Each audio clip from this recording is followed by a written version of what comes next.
Hello दोस्तों, कैसे हैं आप सभी का उज्जवल मेडिकल क्लासेज में स्वागत है। देखिए, आपका इस वीडियो में एएनएम बहाली को लेकर नई सूचना आ रहे हैं। उनके बारे में हम लोग डिटेल्स में जानने वाले हैं। जिस तरीके से अब एएनएम में नया मोड़ ले रहे हैं, जो कि बीटीएससी 10,000 की बहाली का जो भी कैंडिडेट इंतजार कर रहे हैं, उनके लिए बड़ी खबर है। क्या कुछ आ रहा है स्वास्थ्य विभाग के तरफ से। जो एएनएम कर्मी है वह स्वास्थ्य विभाग पहुंचे थे अपने ज्वाइनिंग लेटर को लेकर, और जो एएनएम की बहाली का आदेश क्या कुछ आया है उस पर भी हम लोग चर्चा करेंगे। जैसे कि बीटीएससी 10,709 एएनएम की 27 जुलाई को सुनवाई थी, जून को सुनवाई थी, 27 जून को सुनवाई थी, और 27 जून को ही एएनएम कर्मी वहां पहुंचे हुए थे मंगल पांडे के पास और अपने मांग को रखे थे।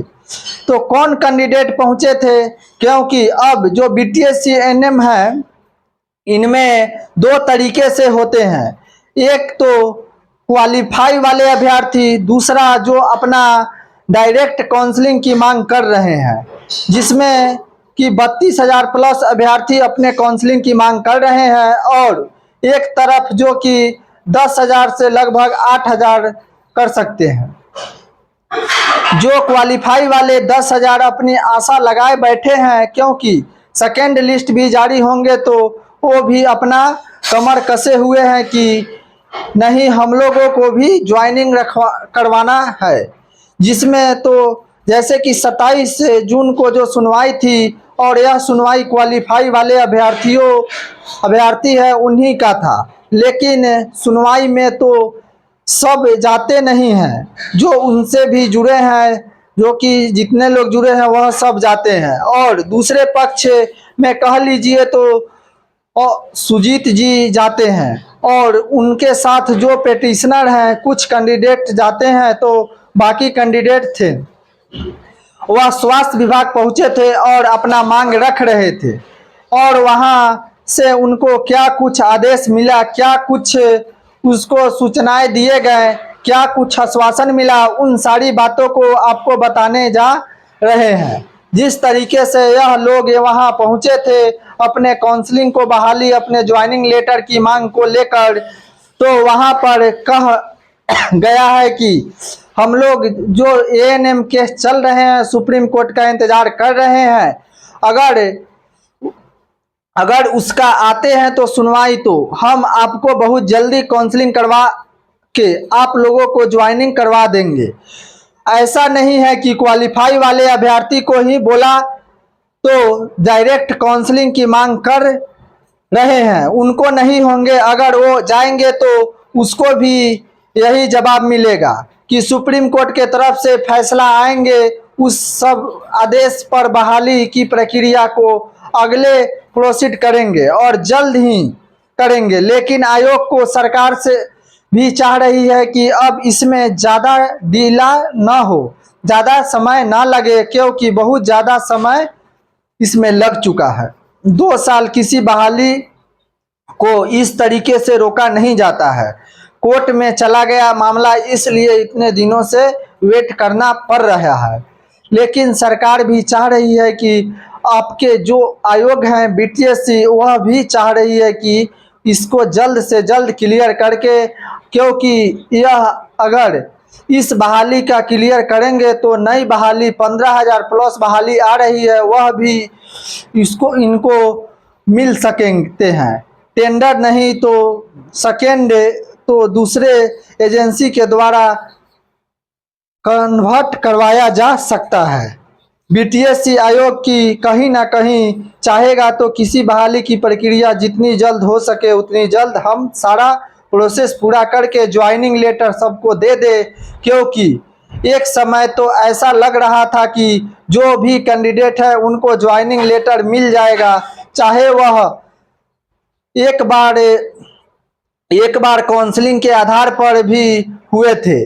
उसके बाद क्वालिफाई वाले अभ्यर्थी को भी डीवी करवा लिया गया था, सिर्फ ज्वाइनिंग लेटर देना बाकी था। तो वहां से भी फिर वैकेंसी नया मोड़ पर आया, जब केस हाई कोर्ट में केस दर्ज किया गया, तो उसके बाद सरकार भी चेंजेज हुई और इस सारे मोड़ आने के बाद भी आप लोग मामला फिर सुप्रीम कोर्ट चला गया।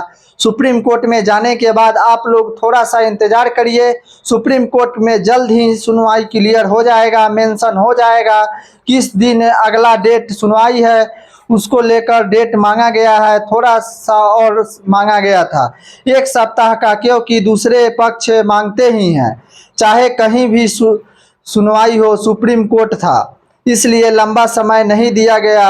वह वैसे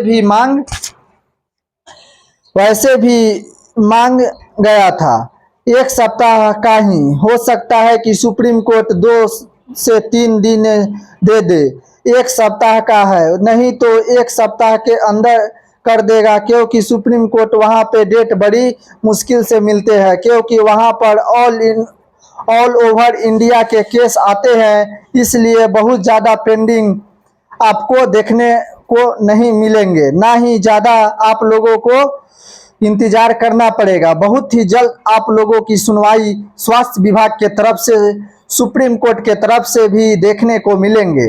और जैसे ही सुप्रीम कोर्ट के तरफ से कुछ निर्णय आ जाते हैं तो आयोग आप लोगों की बहाली की प्रक्रिया में बिल्कुल भी नहीं करेंगे, ढीली नहीं करेंगे। किसका करेगा अब यह सुप्रीम कोर्ट पर निर्भर करता है। सुप्रीम कोर्ट कैसे फैसला देते हैं, किनके पक्ष में आते हैं, क्योंकि अब क्वालिफाई वाले ही नहीं, जो 32,000 ANM बने हैं वह भी अपने पक्ष को मजबूती से सुप्रीम कोर्ट में अब रख रहे हैं। तो क्या कुछ होंगे अब सारा आपको कह सकते हैं कि सुप्रीम कोर्ट का फैसला पर ही आप लोगों के सुप्रीम कोर्ट का फैसला का इंतजार करना पड़ेगा, और जो भी केस होंगे उसको जो भी डिसीजन आपके होंगे उसको मान भी करना पड़ेगा, उसको सम्मान भी करना पड़ेगा और उसी आधार पर चलना भी पड़ेगा, क्योंकि वह सर्वोच्च न्यायालय है। जब वहाँ जो भी निर्णय आएंगे वह सबके लिए मान्य होंगे। तो इन सारी बातों को आप लोग ध्यान में रखें और जो भी अपडेट आते रहेंगे वह सारी जानकारियां हम आपको साझा करते रहेंगे। साथ ही हम आपको रेगुलर क्लास भी ज्वाइन कराएंगे और क्लास रेगुलर कराएंगे। आप लोग अगर अभी तक मेरे टेलीग्राम से नहीं जुड़े हैं तो मेरे टेलीग्राम से जुड़ जाइए।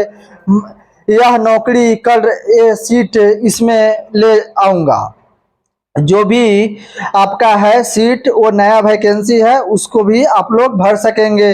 अभी फिलहाल करंट की स्थिति समझिए और अपनी तैयारी पर भी ध्यान रखें, क्योंकि नया वैकेंसी आने वाले हैं और वो आएंगे, इसीलिए अब एग्ज़ाम होंगे, एग्ज़ाम के तहत ही आपका वहाँ पे नौकरी होगी। जो भी सूचनाएं आपको आएगा हम आपको जल्द से जल्द बतलाएंगे।